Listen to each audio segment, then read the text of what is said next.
like to know about the importance of this event of today at IPACK-IMA. What is the importance for UNIDO, for Africa in general?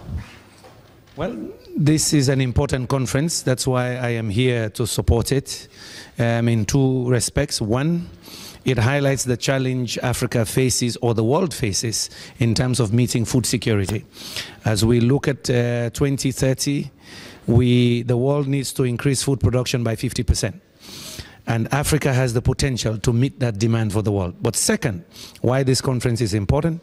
Because the Italian business community here is showing Africans the technology that is available for packaging and food processing that you need in order to develop good supply chains, but also to reduce the wastage and the post-harvest losses of food in the continent.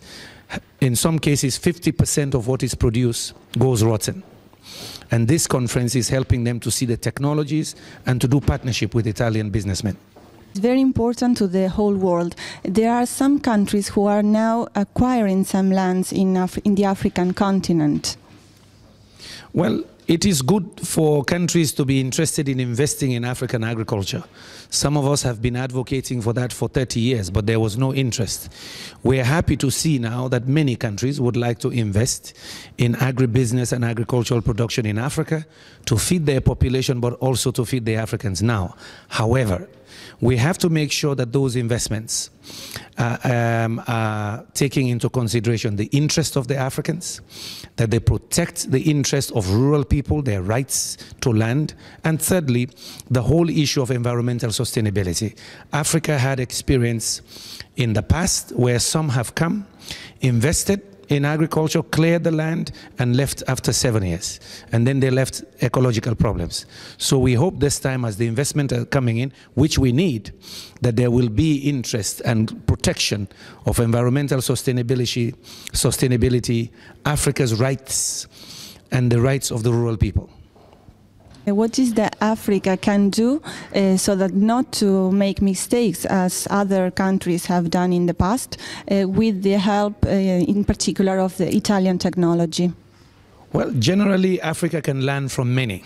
There are countries like Brazil, countries like India, Malaysia, Indonesia, Vietnam, that have been able to achieve food security and at the same time trade food products with the rest of the world. Even recently, Cambodia and others are beginning to export rice, which is their staple food.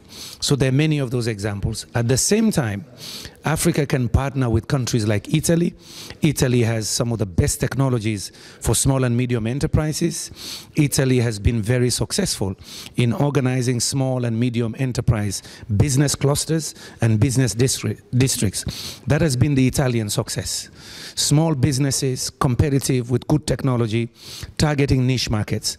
We can learn from that. So I think that this conference again gives them that opportunity, exposure to technology that is good for small businesses, but also the possibility for business partnerships. I hope that helps you. Do you advise to governments in general and to young people? Well, to governments in general, you heard my speech. To governments in general, look at Africa as a business partner. Don't look at Africa just as a place for aid or a place for raw materials. Africa is ready to join the 21st century. We have economies now that are growing at 5–7%. Of the 11 fastest growing countries in the world today, 2011, 7 of them are in Africa. We believe that governments in Europe and elsewhere should look at Africa as a business partner, as a potential area for demand for their products in the future. That can only happen if we create wealth in Africa.